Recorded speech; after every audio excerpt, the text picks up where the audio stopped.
Ассаламу алейкум, Металл KZ каналының тіркілішілер және қонақтар. Бүгінгі видеороликте біздер осындай автоматтарды ашамыз.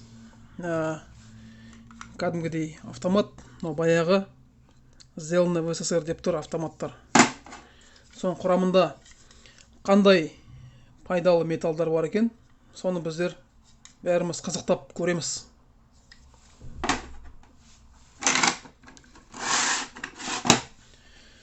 Бастайық. Негізінде бұлар уже ескірген пластмасс, так что мен оларды бұрайтын не жоқ, шанс.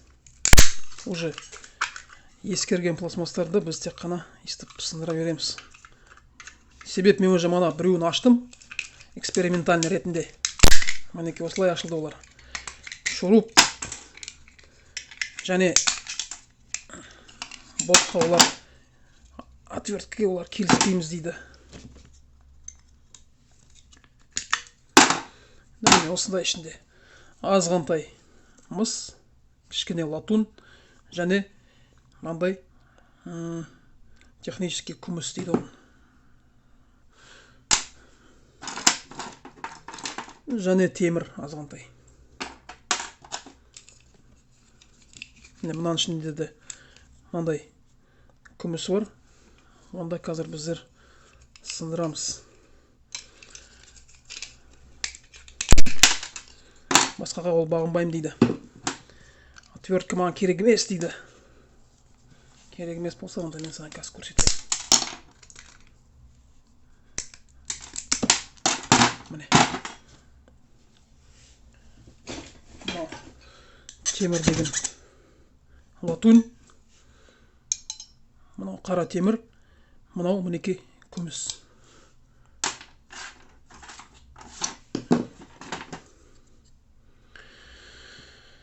Так, сонымен мына автоматты біз бұздық деп айтсақ та болады.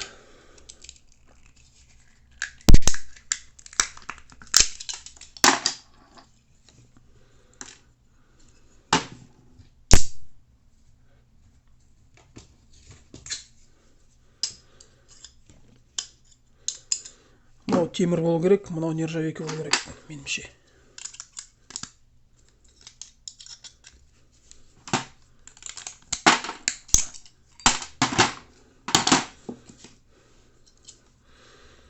Темір екен ғой. Мынау темір. Так. Нарада. Мынау латунь, мынау темір. Кейінен ашармын да қазір. Сонымен бір автоматты аштық. Қазір мен камераны сөндіре салайын. Құрметті көрермен, кейінен мынаны түгел бәрін ашып болайын. Камераны қайтып қосамын. Ешқайда кетіп қалмаң, менімен бірге болыңыздар. Құрметті көрермен, мен мыналарды автоматтарды ашып, жұмысқа қызығып кеттіп, мына жерлерден уже күміс пятачоктарды мен алып тастадым. Камераға көрсетейін деп едім, ұмытып кеттім. Мені кешіріп қоясыңдар. Жалпы мінекей. Жайлап ашып жатырмын. Мыналардан шыққан және міне осы бір штуктан мінекей шықты. Латундер. Күміс пятачоктар. Олар енді бізде және еще не магнитный қымбаттау тұрады. Ол жақсы.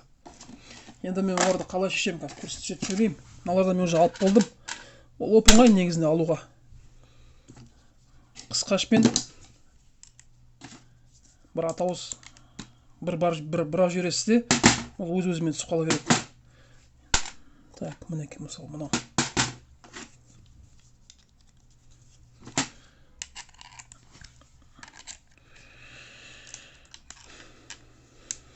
Мінекей, өзі шығып кетті.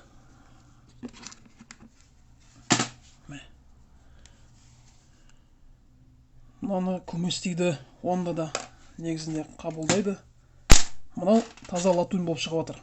Аллаға шүкір, негізі осы автоматтардан латуньдер жақсы шықты. Мынау да латунь, бірақ ішінде жоқ. Так, тағы да бар міне. Міне. Қарайып тұр, төрт бұрышты болып.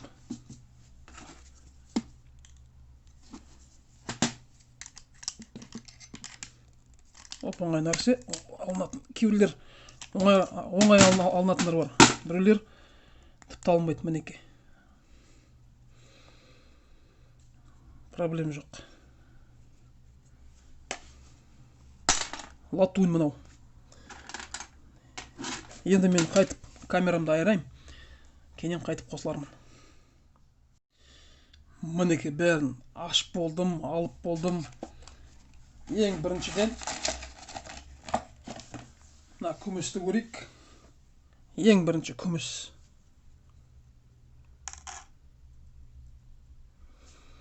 Төрт грамм. Бұл ештеңе етпейді. 4 грамм өзі. Және не магнитный мінекей.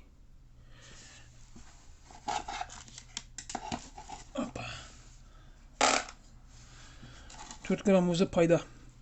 Және темір. 142 грамм темір. Оны біз темірге саламыз. Мына жерге. Енді мыс. Мынау шыққан мыстар. 25 грамм. 25 грамм өзі деген ештеңе етпейді. Ол деген өте үлкен пайда. Біз оны мына банкіге саламыз. Көріне ма, көрінбей ма?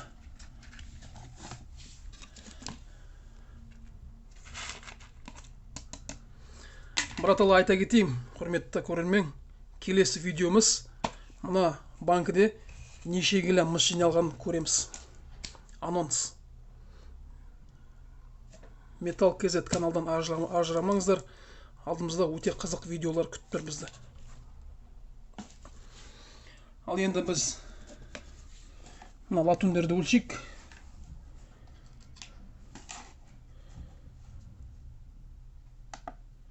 Латунь неше грамм болды екен көрейік.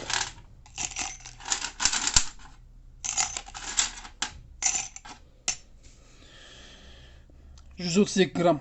Ода пайда. Себеп алдыңғы видеомызда мына мыстан кейін мынандай уақ латуньдан неше қалай латунь жинауға болады екен, сондай видеоны көреміз бұйырса. Менімен бірге болыңыздар. Сол бүгінгі видеомыз осы.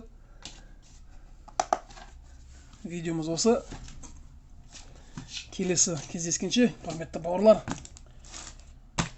Мінекей, мынаны біздер қызықтаймыз бұйырса. Неше килограмм жиналған екен. Бәріміз де аман болайық. Сау болыңыздар, ауырмаңыздар. Благодарю за внимание.